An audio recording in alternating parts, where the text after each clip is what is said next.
Peace and welcome to an episode brought to you by Keys of Life Productions. Key of Life Productions. This is the social media movement that is bringing knowledge and information and getting us back on track with what we should be doing with these platforms. We have an expert here. Most of you who've been following health at all, you already know who this man is. He was on the front line when the AIDS epidemic was wreaking havoc. He was bringing truth and information that woke a lot of people up and put them on the true path to health instead of the pharmaceuticals. But there's so much to cover. Curtis, just give us an insight as to what we should be doing now, where you've been. Just give them an update. Sure. I haven't been very active lately in the movement because of other personal issues, but I wrote these books here, Vaccines Are Dangerous, as well as The Secrets How to Control the Man. Vaccines Are Dangerous, really like a combination of several books. One deals with, of course, the dangers of vaccines and ineffectiveness, but it also talks about other things, about the medical establishment and why we can't blindly trust the medical establishment.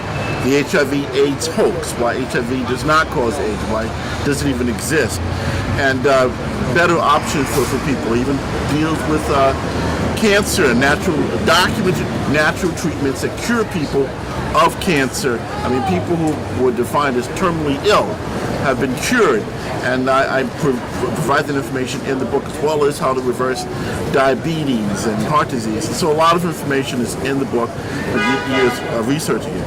I know you want to talk a little bit about some of the things that I personally have. Exactly. Yeah. And that's why I love that he's willing to go, because this is personal, but he's willing to share his story, because that story will motivate and help many others. Because, I mean, Curtis, if I may share a little bit of it, I mean, soda was one of the beverages. I mean, the stock went up when Curtis showed up at the supermarket. I tell you, he loved this stuff. But he made a brilliant transition. So for those of you who think, I gotta have that, there's other options. So just share that and all the other things you did. That recently he's lost 60 pounds, but he's on track to drop even that much more based on his practices. So please share. I'll try and get an overview of things. Yes, I gained a tremendous amount of weight, largely due to a problem that I have with my foot. I'll get into that in a minute. But in terms of weight, everybody has addictions to certain things, and you got to figure out creative ways to overcome it without trying to go cold turkey and using willpower. That doesn't work. You got to find something that's a transition that you can feel comfortable with. In my case, one of my biggest handicaps was soda.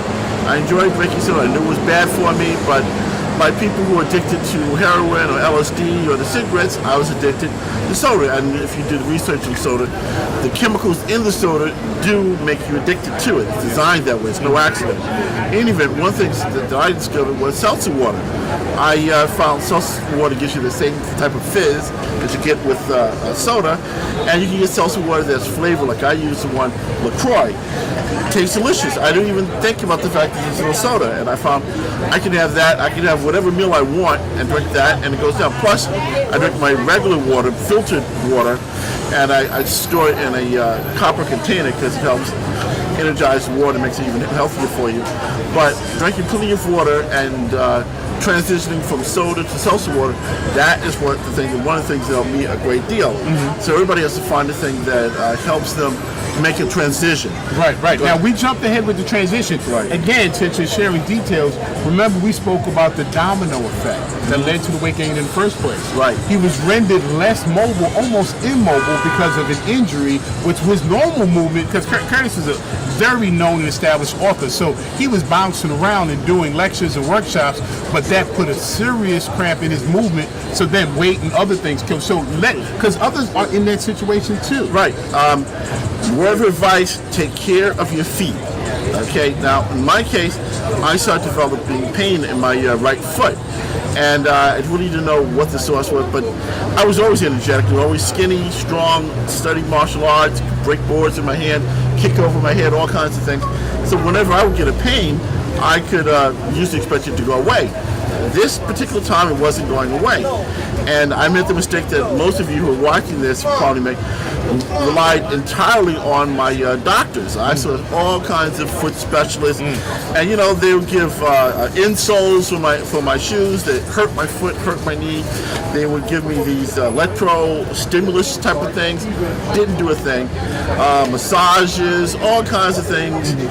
Exercise. None of that was helping, and I was limping. Like every step that I took was painful, and the pain became increasingly bad. And if you reach a situation where every step is painful, what are you going to do? You're not going to walk. And so my level of walking declined dramatically. And of course, my exercise routine declined dramatically. So, I couldn't go on the treadmill, the stationary bike like I used to, because it was painful. And so, because I wasn't doing those things, weight started to gain dramatically. People, one of the things that they cause them to gain weight is the fact that they don't do regular walking. Whenever you reach a point where you're not walking like you used to, your weight is going to go up. And that is exactly what's happened to me. And the thing is, another part of it, I didn't even know the point at which I was literally fat. Because, unless you're looking at the mirror or something, people don't really tell you. And it took a long time before I discovered. I looked at a picture of myself with someone, like, who is that guy? And I realized that was me. Yes. And some of the things that doctors would give me were not working. And I had to start doing my own research, consulting with holistic practitioners. And I found the things that, because in fact, they wouldn't give me a good explanation. Only thing I found was that they were saying it's arthritis. Now, there's hundreds of different things for an understanding of arthritis, so it didn't do anything for me. One of the things I learned from my master herbalist, Dr. Perdue, was hydrogen peroxide. He told me soak your foot, both feet, in hydrogen. I'm giving you guys secrets I wasn't going to reveal until I wrote a book about all this. Hold that thought. Dr. Perdue, he had transitioned a few years ago, but another master teacher, holistic practitioner that we miss daily. So Dr. Sebi, Dr. Perdue, they are in the ancestor realm, but we've had some blessings. So share some more insights you got through him. Now, you were saying there's a liquid that you would Right. Hydrogen peroxide, he said, Dr. Perdue, by the way, everybody referred to Dr. Perdue. He was able to help them reverse their conditions. Yes. So he's very good. So he said, soak your foot in hot water as hot as you can get, and pour about half a bottle of hydrogen peroxide in it. And make sure you soak both feet, because the feet communicate with each other and transfer the healing. And I would do that, and lo and behold, the pain would drop. In fact, it would go back to a virtual normal. The only thing is you have to do it on a regular basis, and it was like hard for me to keep doing. Soaking my foot for 20 minutes, half an hour all the time. But it was, and you would advise folks, hey, healing still takes some work now. You gotta put in your time. So now you definitely regret the fact that you didn't stay as consistent as you should. Precisely. Now, but what I also found that can help supplement that was two things, well, three things actually. Magnesium, chelated magnesium, which you can get. Well, I use Doctor's Best. That's the brand that I use. Again, I'm giving you guys information I was going to only put in the book, but you're getting it for free if you're watching the show. Just because you're watching here, guys. Yeah. So chelated magnesium, two a day at least, or 2 to 4, 2 at a time though, and turmeric. Turmeric is very powerful. It's anti-inflammatory. Oh, right. my goodness. And magnesium, most people don't know. The majority of something like 80% of Americans are magnesium deficient. And they have all kinds of pains and things in their joints, and they don't know where it's coming from. A lot of it's due to magnesium deficiency. And so by taking the magnesium twice a day, it helps loosen up the joints and everything. And yet my foot starts to very relaxed. And now I'm able to walk a whole lot better than what I was before. And of course, when I do the hydrogen peroxide, that just makes things better. But I would say, just by doing, and also water, I forgot to mention, lots and lots of water, because your joints, think of them as a sponge. Now what happens when a sponge is dry? It's brittle, right? That's your joint. That's what arthritis is, lack of water. Now, when you drink sufficient water, like a sponge, if you fill a sponge of water, it becomes more flexible. Pliable, move right. Same thing with your body. When you drink insufficient water, your joints will become looser, more flexible. And a lot of the pains people have in their back and legs, and you're all going to get it. You're in your 30s and 40s and stuff. If you're not drinking enough water, you're going to have those pains. So drinking a lot more water, you should drink like half your body weight in ounces. The magnesium and the turmeric are not able to walk. The pain has dropped 90-95%. Right. This is up again. That half your body weight in water. This is the formula. Because even when I lecture, some people still haven't heard it. Whatever your weight is, let's say it's 200 pounds, you cut that number in half, which is 100, convert pounds to ounces. A person of 200 pounds needs 100 ounces a day for their body to function at its optimum level. Some of us only drink water when you feel thirst. Feeling thirst is the equivalent of a fire alarm going off in the building. You have stressed your body and your organs hours longer than you should have. You should be cycling hydration throughout your system, especially now. We're on the East Coast, New York. It's hot, it's humid. You want to be hydrated. Wherever you are, heat or moisture being pulled out, you must be mindful. And even in regular temperatures, keep yourself hydrated. So that's that half your body weight in water formula. Right, and one of the ways you can gauge if you get enough water is by simply looking at your urine. If it's yellow, that's not good. If it's orange, that's really bad. It should be close to crystal clear. Yes. That's when you're drinking enough water. And detoxes also helps you to lose weight because your body uses the water to release the toxins and the fat into that water. It comes out. You can literally, by drinking plenty of water, lose lots of weight. It helps you metabolize fat. And I tell you, I remember years ago when my foot wasn't a problem, I was in a routine, quite by accident, where I was teaching at this language school, and I lived in such a way that it wasn't practical to take a bus. It wasn't. So I walked from work to home. That was like a 10-block walk.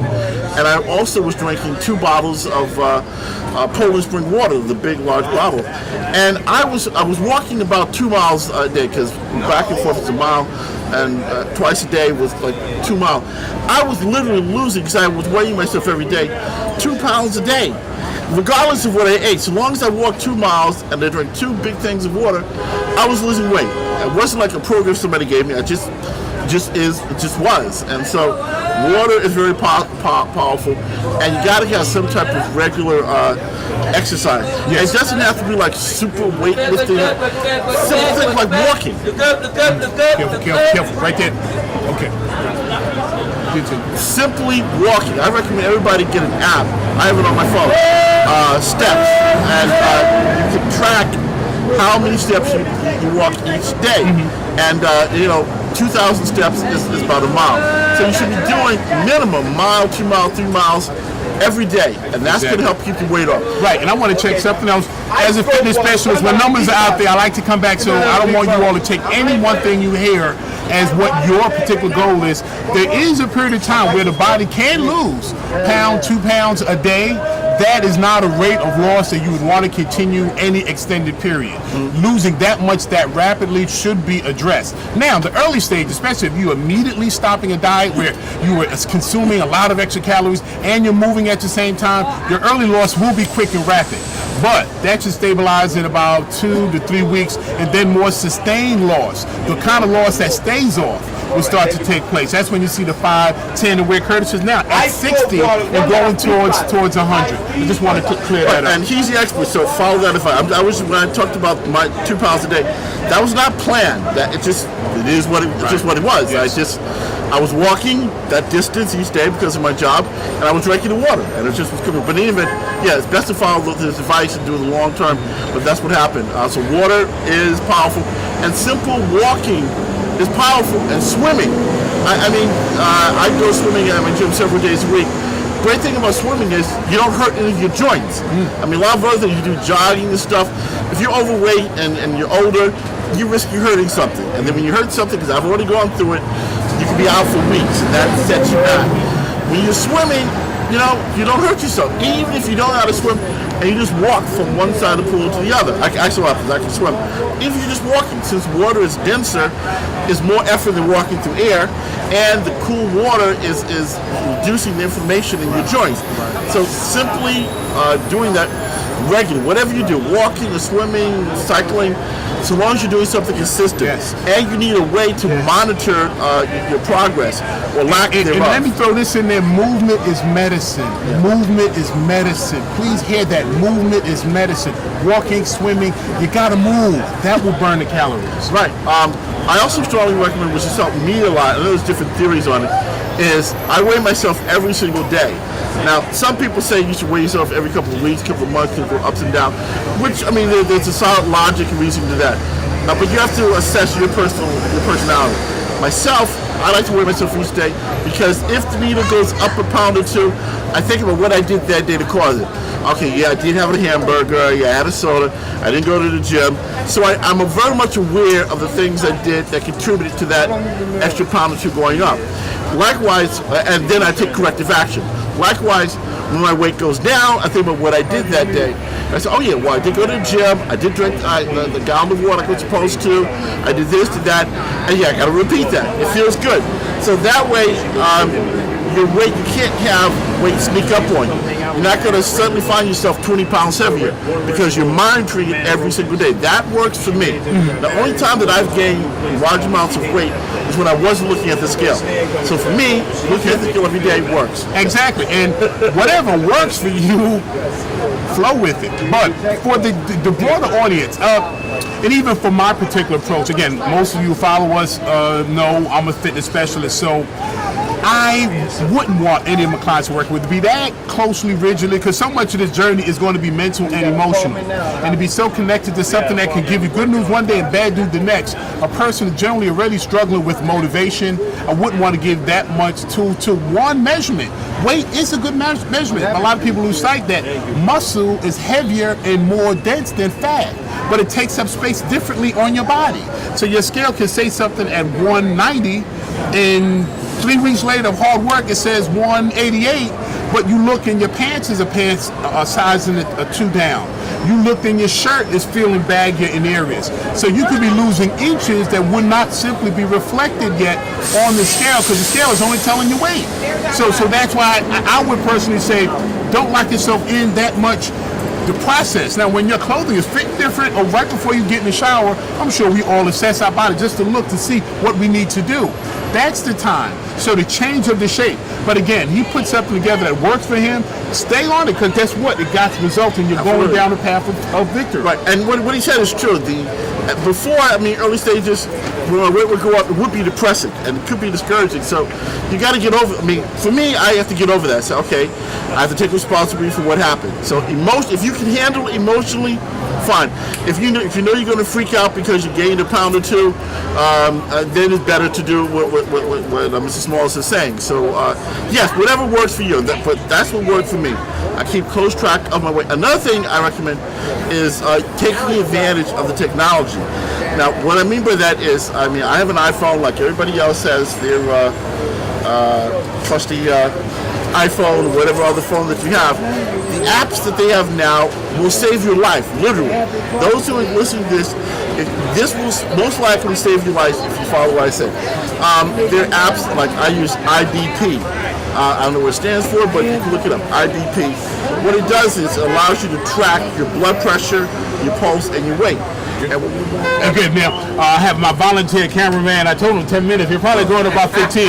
But brother, we're going to cover maybe 1 or 2 more points, and then we're going to wrap. So okay. give them the essentials. We're going to want your email, your contact. Sure. Okay, finish that point you're on. Okay. I track. All you have to do is go to these CVS or other drugstores, get a simple blood pressure meter. You put it on your wrist, and you don't have to calculate anything. It'll tell you exactly which is diastolic is, and your pulse. And then IBP, all you do is punch the number into it, and it will track what your blood pressure is, what your pulse is, and your weight.